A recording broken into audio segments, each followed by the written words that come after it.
Welcome to Private Politics, where we prepare you for your next political conversation. I'm Jeronimo Cortina, political science professor at the University of Houston. And I'm Brandon Rottinghaus, also a political science professor here at the University of Houston. Thanks for hanging out with us and talking a little politics. Kind of an exciting week politically. We've had kind of ups and downs from the White House. There's also been, at least from the governor's mansion, kind of a big win for Greg Abbott. Dan Patrick continues to get bills passed out of the Senate with now some film incentives. Maybe we'll see some, TV production in our backyard. Maybe you two could be a star. We'll see. I know. A bigger star, I should say.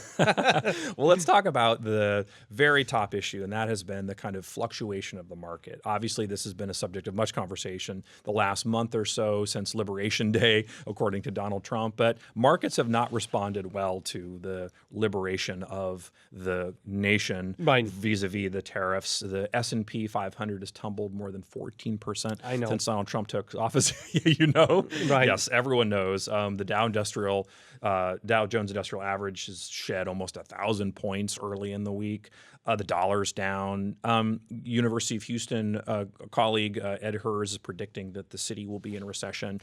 Things are not going in the right direction here. Partly it's because of this concern that essentially the market instability because of, in this case, the president's war with the Fed chair, Jerome Powell, has created this consternation about how the central banks are going to handle inflation, how they're going to deal with tariffs, and just generally the state of the economy. So he said he wanted to have him fired in no uncertain terms. Then he backtracked and said, I didn't mean that. The media blew it up out of proportion. It's obvious he said what he said, but the reason we know that is because the markets reacted to what he said. So he is trying to kind of whitewash a lot of this, which I want to make a point on in a minute. But I want to ask you first, and that is whether you think this is going to create a kind of continuous fluctuation in the economy for the entirety of Donald Trump's term. Oh, absolutely, 100%. And why is that? Because, look, for the U.S. economy, trade represents around 25% of our GDP. And then what formerly was known as gross domestic investment is around $6 trillion. The world represents this gross capital formation around $28 trillion. So what does that mean is that capital is going to look for places where there is certainty. So the U.S., yes, it's huge. It's around $6 trillion. China is around $7.5 trillion. And then you have the rest of the world that can potentially absorb, if the right conditions are ripe for investments, to go to different countries. Europe, Latin America, they can go to Brazil, they can go to Chile, they can go to Mexico, they can go to India, they can even go to China. So that what happens is creates an environment where capital is very, very nervous and say, you know what? We're going to pass on this one. Like a place where your chief executive is not fighting with the head of your central bank. Right? Exactly. You sounded just like a total finance bro. I'm going to get you a puffer vest. I love one. Monogrammed and everything. Oh, really? Because you sounded like exactly the part. And I think you're totally right. There is this concern that because there's been this fluctuation that the U.S. sort of is not an investable property. And that has long-term implications for the state of the economy. There's already declining consumer confidence. And the fact that there's so much fluctuation here means that that churn is going to be a political problem for Donald Trump and for the Republicans who are going to have to defend this in the next election, which will be here before you know it. But to me, the other issue is that we're used to seeing presidents and federal Reserve Chair fight. This happened during the H.W. Bush administration. In fact, George H.W. Bush blamed Alan Greenspan for his loss, saying he didn't reduce interest rates fast enough so that the economy didn't recover as it eventually kind of did. But a reason it did is because Clinton cut a deal with Greenspan, and that was sort of effective for them to be able to find some common ground to reduce the deficit and then to have the interest rates lower. So there is a kind of give and take here. But for the Trump administration, it feels like all take, right? They want it the way that they want it until it's the case that they don't. don't. And markets say, you've made a mistake. Trump met with a bunch of big box CEOs this week, and they told him in no uncertain terms that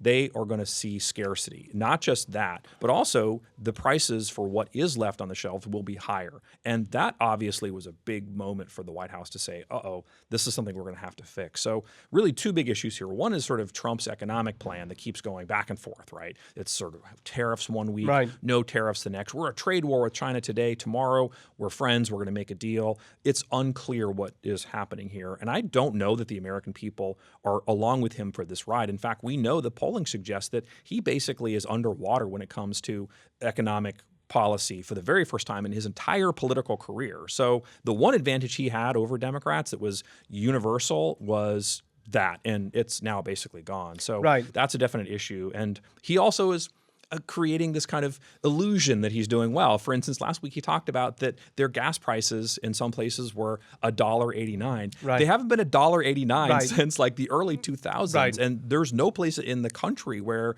the prices are that low. So he's trying to create this artificial reality in a moment where people are just not believing it. They are not getting the relief that they wanted.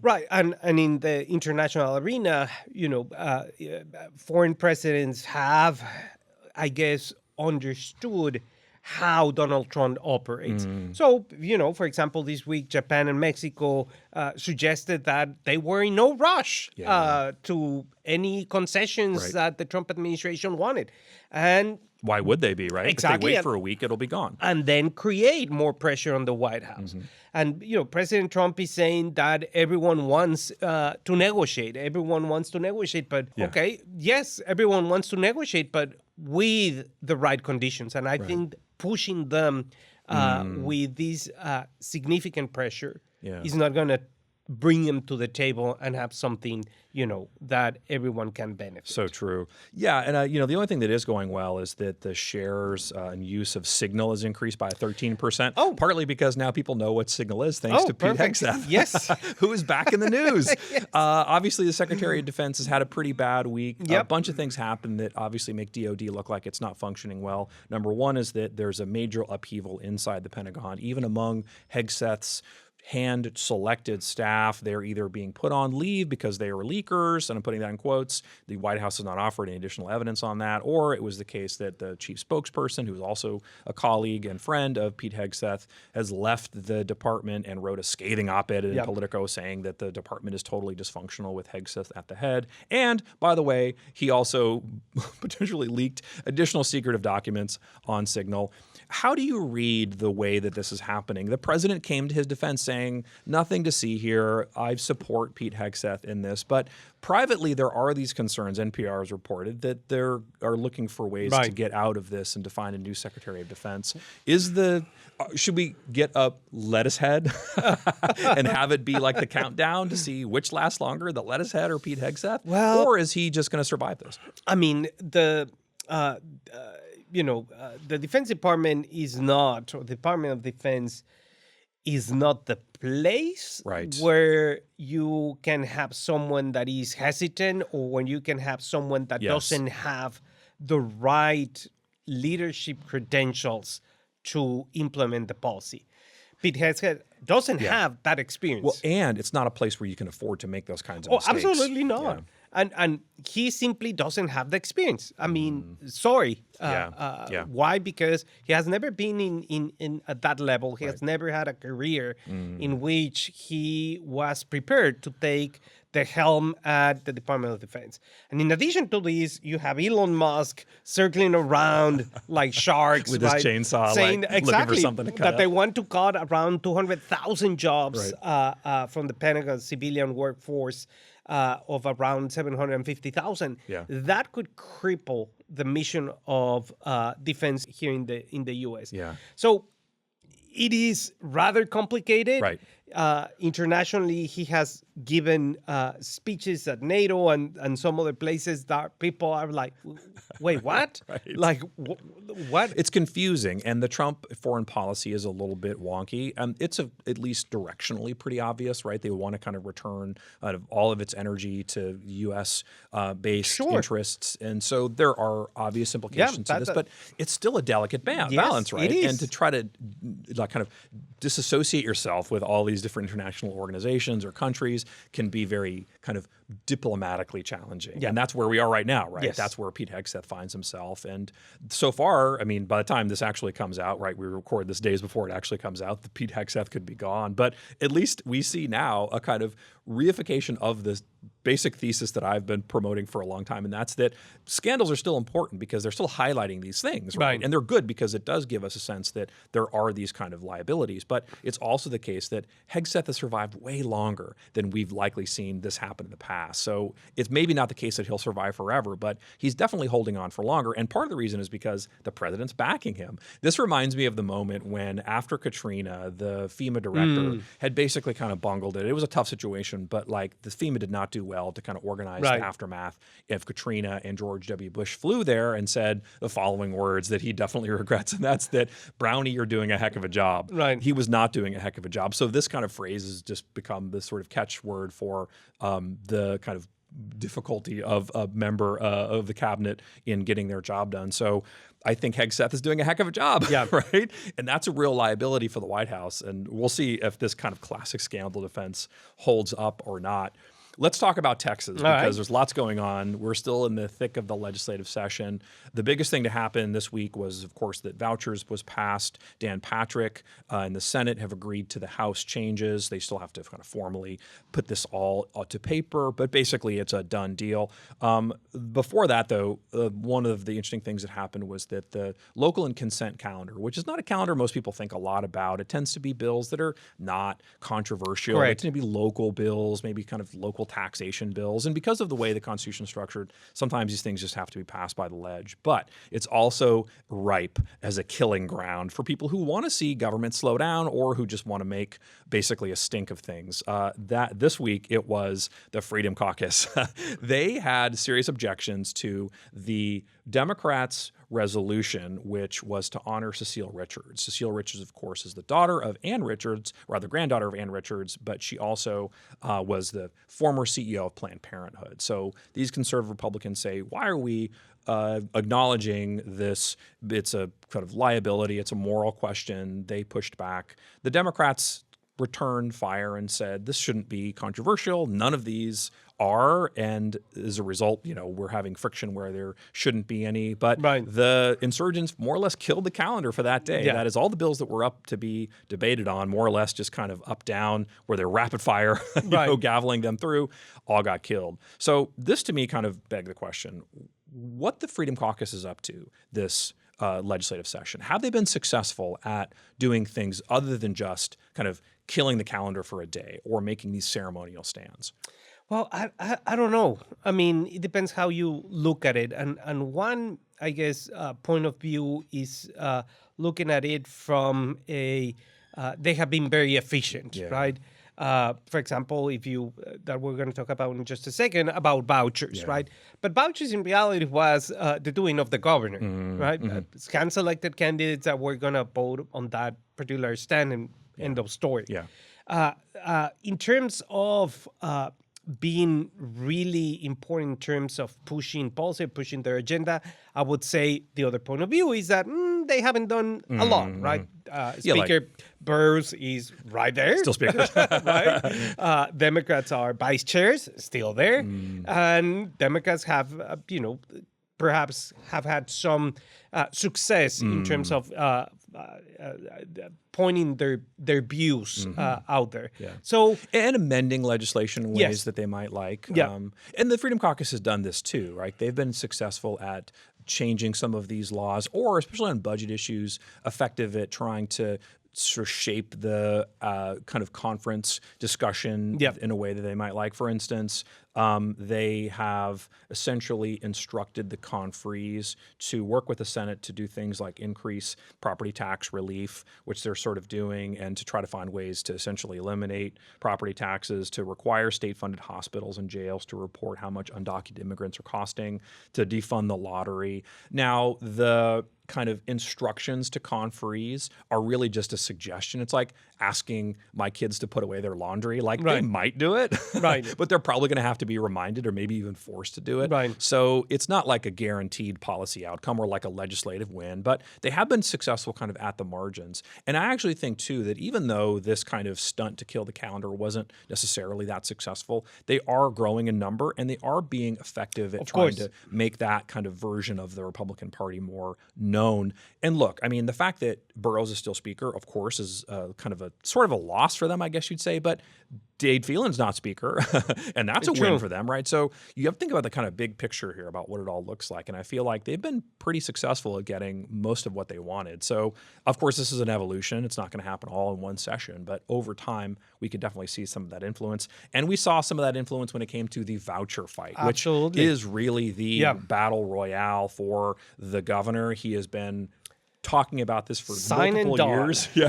Like I said, Dan Patrick has signed on to the House's version. There were amendments that were put into place. Republicans were reluctant to join the governor on this without some conditions. So some of the conditions made the Republicans who were on the fence more likely to side with the governor. For instance, annual audits of programs and vendors, state-aligned testing requirements for private schools, tight residency requirements, crackdowns on fly-by-night schools so that you can't just kind of open a school and get this money from the state. You have to have an accreditation for a couple of years, hard caps on funds for who can get these vouchers. So it really is, I think, kind of fixed in and more accommodating for what the concerns were for Republicans. But the way Abbott got there, to me, is the interesting thing, and that's that really it's by force. And I describe it like this. What Rick Perry got by finesse, Greg Abbott got by force. He was able to basically break the Republican Party, rebuild it, and then essentially create it in his own image, especially for this voucher fight, which is really a signature win for him. So give me your thoughts about vouchers. Like, how did this come about, and what does it mean for the rest of the session, but also for public ed? Well, I mean, this vote comes after the chamber also approved $7.7 billion in school funding. Worth noting too, So that might have been one condition. It's like putting cream in your coffee. It's like not so bitter. Exactly. It's like, okay, here's some sugar, here's some cream, and then pass this thing. I mean, it's, I guess, from a public policy perspective, without the politics that you just went through the politics, I agree with you. I think it's going to be an interesting experiment, right? And the first one is you're going to cap it at $1 billion. And then you're going to see what's going to be the demand of these services. The real issue here is to really test if there's going to be any differences in terms of these kids that go there for use ESAs or go directly to public schools. And the real question here is if that's going to happen and if that's going to have a significant in terms of human capital formation and if kids are going to be better prepared, not prepared, et cetera, and what's going to be the metrics that you're going to use. If you're going to have separate metrics for public schools, it's like, you have to do the STAR test, but if you're in private school, you don't have to. It's okay. Like, no, we cannot do that. Students are struggling through STAR testing right now. I know. My kid is taking his STAR tests right now. And then defining, for example, students with disabilities, right? Special education, and obviously have this thing in terms of you're receiving public money, right? Then you have to be accountable because you're using Texans taxes. Yeah, that's true. So that's going to be something that we're going to see eventually how this policy evolves. That's a great point. And I think, too, one concern is the fiscal note on the bill basically says this could balloon up to like much bigger, up to $4 billion. And you also have to have new staff to be able to accommodate. That's another kind of cost driver. So there's a lot of potential for this to blow up financially. The other thing I'm thinking about is that the state has devoted so much money to these fixed costs, things like property tax relief, things like this voucher program. You could have up to 20% and maybe even 30% of your budget. That's just the state side of the budget. That's just the general revenue side of the budget devoted to stuff that you cannot change. That puts a real pinch in terms of other future needs that might come. So that's to be interesting. The other thing, just politically speaking, I think it's worth noting is that the implications for the governor on this are interesting, and that's that he essentially has broken it and now he owns it. So it's a good thing because if you are a governor, you want to get your agenda passed. Right. You need your party to be on board. Now, he basically has that. He's threatened them. He's persuaded them. He's done all the things you need to do to make this happen. So that has been effective for him. But it also means that any liability that comes in the form of not getting something passed means it's at your doorstep. So the governor will be blamed for these things if it doesn't go well. And that could create some political problems if things don't work as they're supposed to. But also, to me, it's funny because like Dan Patrick controls the Senate. And what Dan Patrick did to the Senate, Abbott has done to the House. He controls the House in a way that Patrick controls the Senate. So setting up these interchamber differences could be really interesting. We'll talk about film incentives in a minute because the Senate wants it and the House is like, not sure. So that could be one of those issues where you could see a kind of exacerbation of tensions between Greg Abbott and Dan Patrick. But very few governors get to have these kinds of big signature wins. And when you do, it definitely is noteworthy. So this is all really to the kind of kudo for Greg Abbott, who has really remade this in a way that he wanted to. Let's talk about film incentives. The Senate wants it. Like I said, they passed a pretty significant chunk, about $500 million over the course of the next 2 years in a bipartisan fashion. Even Houston's own Carol Alvarado voted in favor of it, saying she didn't want to miss out on the next filming of what will likely be the next Selena documentary, of which there are dozens. Some really good ones, some good podcasts too. Versus the House, who wants to spend about $68 million, a healthy sum, but not as much as the Senate wants to. But some interesting ramifications to this include the fact that about 2% of the additional bump for people getting those incentives will go to faith-based productions. Dan Patrick is very clear. He wants to export Texas values. The question was, what does that look like? Well, one thing it doesn't look like for sure, according to Paul Betancourt, is swearing. He watched Landman, as many of us did, and found, of course, Billy Bob Thornton's swearing all the time, right? And that was not going to be qualification for getting these money. So what do you make of this? Is this too kind of big brothery where it's like, we're going to give you film incentives, but we're going to dictate what you say in these films and other productions? Sure. And it's one of these, I guess, things that I do not really understand sometimes in the sense of the government should not intervene in private Interesting. Enterprises. Yeah, and Republicans have said the same. That's the You're Republican a motto finance since I remember, right? It's like, let business do whatever it is that they do because that's the law of the market. Yeah. But then on the other hand is, but I'm going to tell you what you can do and you cannot do. Right. That's one thing. But then on the other hand is this issue about oversight and this issue about accountability. So, for example, this new Senate bill, it means that the grants are going to be only awarded after completion. But once again, you give uncertainty. It's like, okay, but if I do this thing and then you don't like it because someone swore it in the movie or the document, I'm not gonna get it. Right. It's like, wait, what? You cannot do that. Billy Bob Thornton had too many buttons open, and you're like on his shirt, and you're like, nope, that's not Texas values. That is a problem, right? Yeah. And the governor's office, according to this bill, may reject any applications for whatever reasons. Yep. So I think is this thing of let private enterprise bloom and do what we're best at doing. But then on the other hand, yes, but you cannot do this, that, and that. And if I don't like it, I'm not going to give you the money that you already invested. So at the end, if it passes this way, also the film industry, right? Like a new finance bro that I am, it's not going to always thinking about new deals. Right. Well, it's not going to have the certainty and the certainty in order to make these big, huge productions because they're going to say, maybe we get it, maybe we don't get it. Let's go to Georgia. Great point. Yeah, no worries. That's a great point. Additional big money concerns this week include that the director of the Texas Lottery is out, cashed up.